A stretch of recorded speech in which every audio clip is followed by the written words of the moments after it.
Assalamualaikum warahmatullahi taala wabarakatuh. Alhamdulillah. Okey, kita bertemu lagi hari ini. Insya-Allah kita akan sambung semula tutorial bacaan surah al-Qalam bermula daripada ayat 36 sehinggalah ayat 39. Okey, kita mula.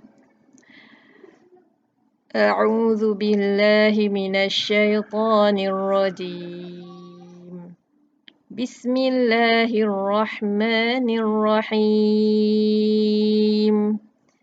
ما لكم كيف تحكمون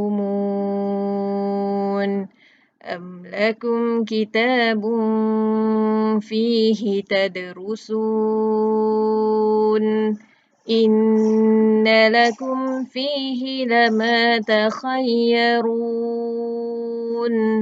أم لكم أيمان علينا بالغة إلى يوم القيامة إن لكم لما تحكمون صدق الله العظيم.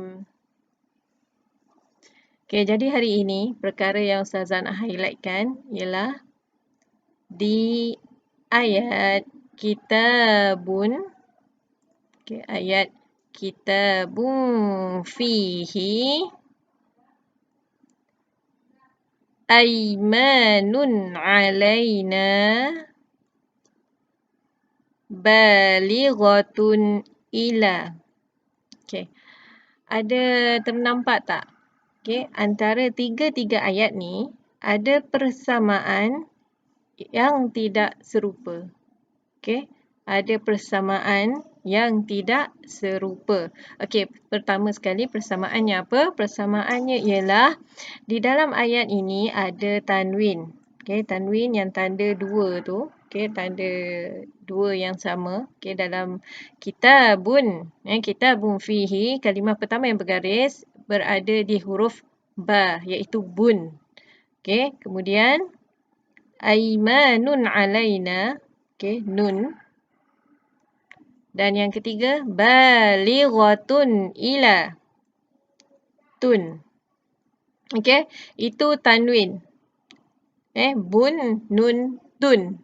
Tanwin tiga ini. Itu persamaan yang ada. Dalam tiga-tiga perkataan ini, tiga-tiganya ada tanwin. Tetapi tak serupa. Tak serupa, hanya ada dua sahaja yang serupa dan satu tak serupa, iaitu ba. Bun. Bun berbeza dengan nun dan juga tun. Ustazah tukar warna sekejap. Tukar warna. Biru. Nun berbeza, nun sama dengan tun tetapi berbeza dengan bun. Bun ini kalau dilihat dia seperti tanda mana? Tanda speed mat, 99. Tetapi tanwin yang berada dekat nun dan juga tun dia tidaklah sama seperti bun. Dia tak ada simbol macam speed mat tu, simbol 99 tu. Dia lebih kepada tanda seperti 69 pun ada, seperti tanda macam bulan sabit sengit dan juga 9 tu pun ataupun waw kecil tu.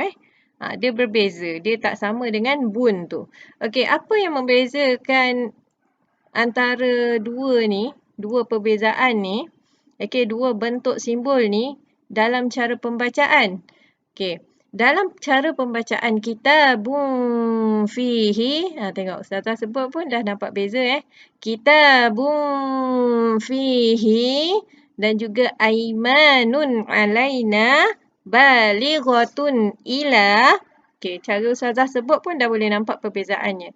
Iaitu kitabun fihi yang tanda speed mat itu, bila jumpa sahaja, maka kita boleh tahu bahawa di situ ada cara ataupun ada hukum bacaan yang kita kena alert.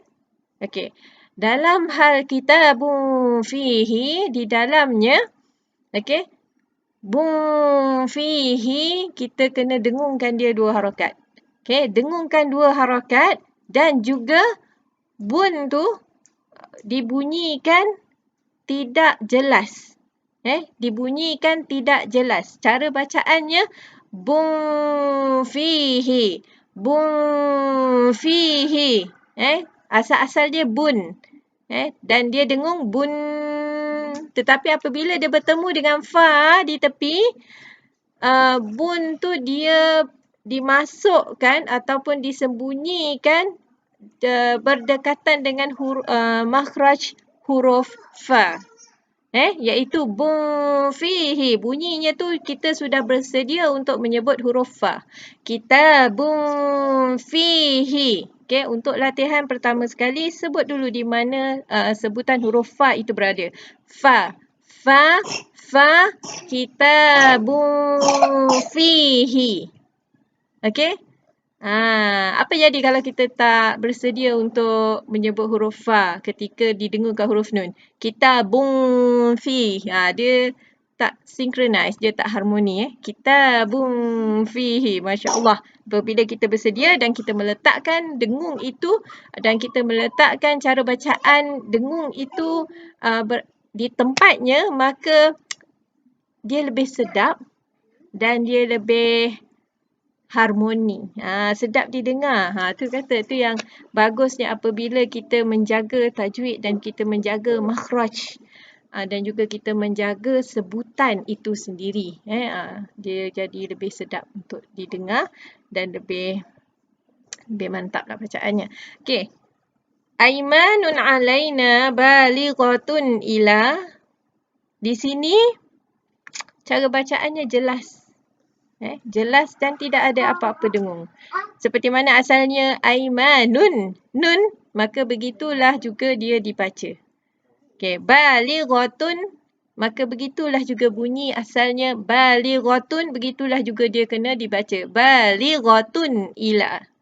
Okey, aimanun alaina.